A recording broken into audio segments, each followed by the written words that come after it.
Back at you again for a new episode for Mental Health is the New Wealth. And today we are talking about blind to the signs, blind to the signs, blind to the signs. Some of us are blind to the signs because we don't believe what's in front of us. We're going to talk about a few things. Don't want to hold you too long, but reading the signs is very important.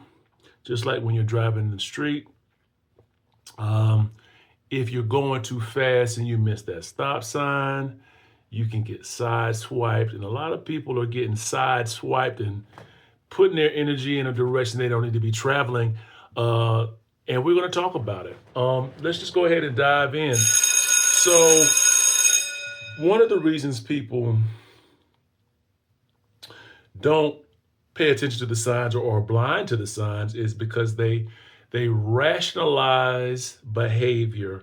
They over sympathize or empathize with the person in the situation because it may be a situation where one of two things: they have not been through it before, or they had a response to something they've been before or traumatized by, and they give grace where grace is not the proper application in that situation. So, for example, everything should have a window of time for what's healthy in terms of recovery. So, for example, I'll just say someone who's been divorced.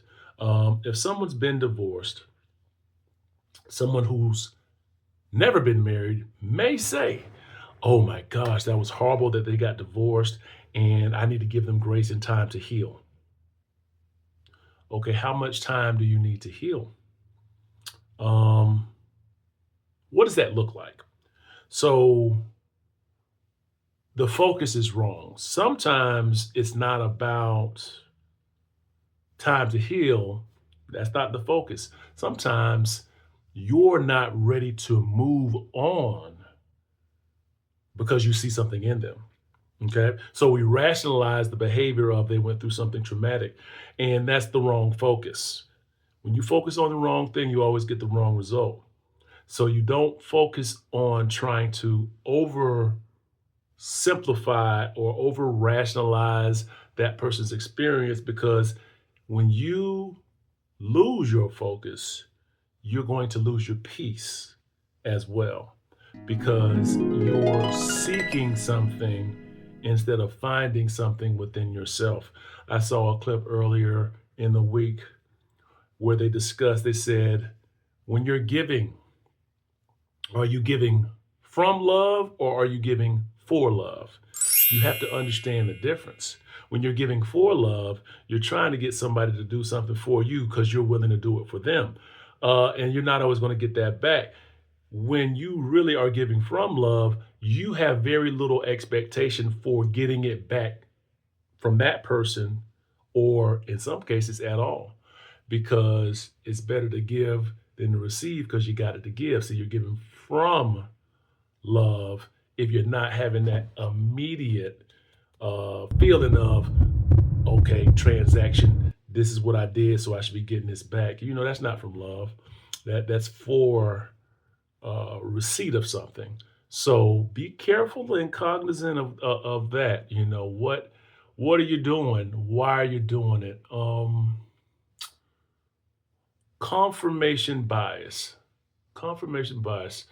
Believing in someone's traits and abilities, even though they haven't often shown up in their behavior. Just because somebody does something that in a time frame was the right thing to do, don't put it on a pedestal if it's not something that's a consistent behavior. Okay. Some of us get good advice from somebody in a time of crisis, and then they use that as a signal or a sign that they're worth while to continue to invest in that relationship, and kind of start overly confiding in that individual because they were there for you in that moment in time. Some things are just a moment in time, and you have to know when to pump the brakes. When someone ghosts you, male or female, okay, understand Some things are worth silence, space, and self-respect.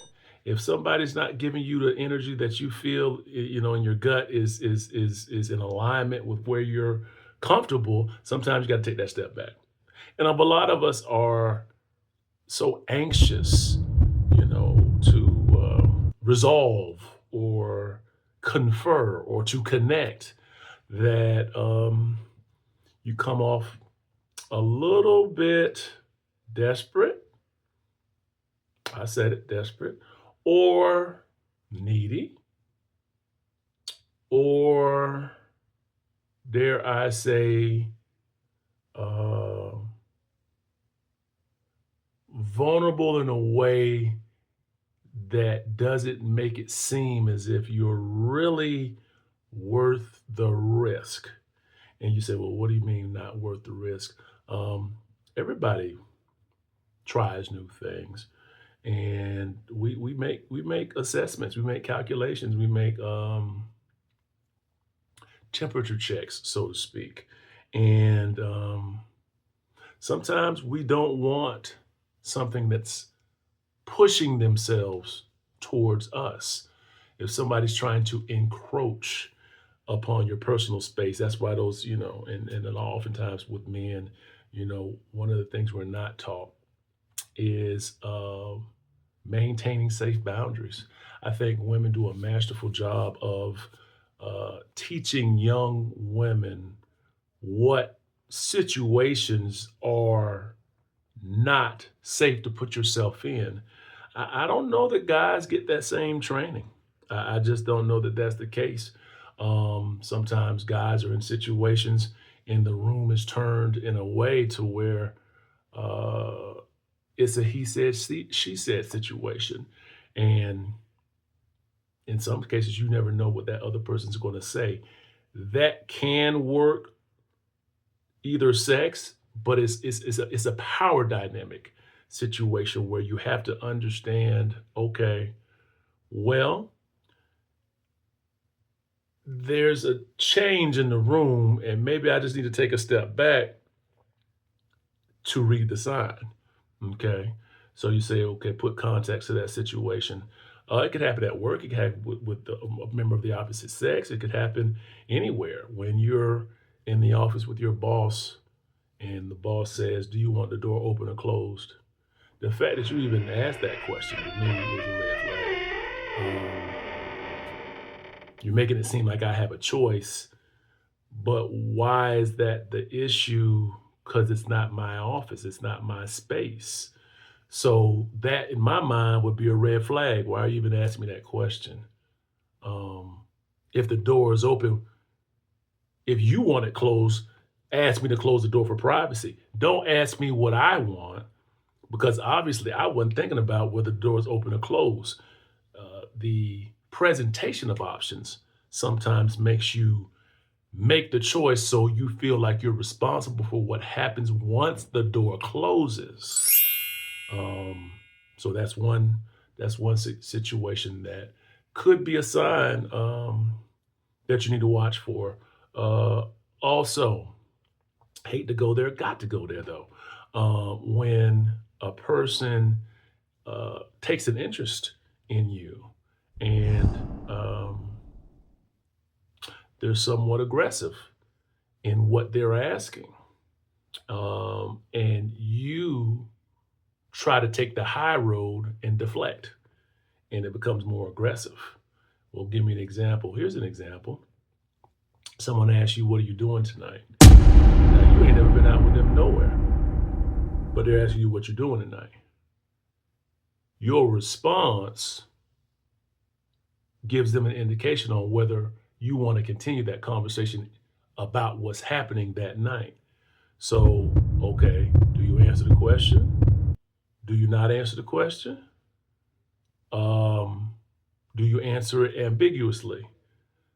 If it's somebody who you don't see yourself comfortable with at night, a safe response could be, um, I will be going to sleep by myself.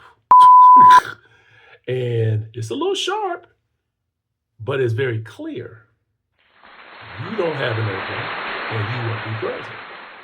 So again, sometimes workplace, don't matter, workplace, church, whatever. Sometimes your gut tells you you need to kind of back up from a situation because people get too familiar. That's another sign we got to watch for. When people get overly familiar with you and they put their hands on you, testing boundaries to see if you flinch or if you say something.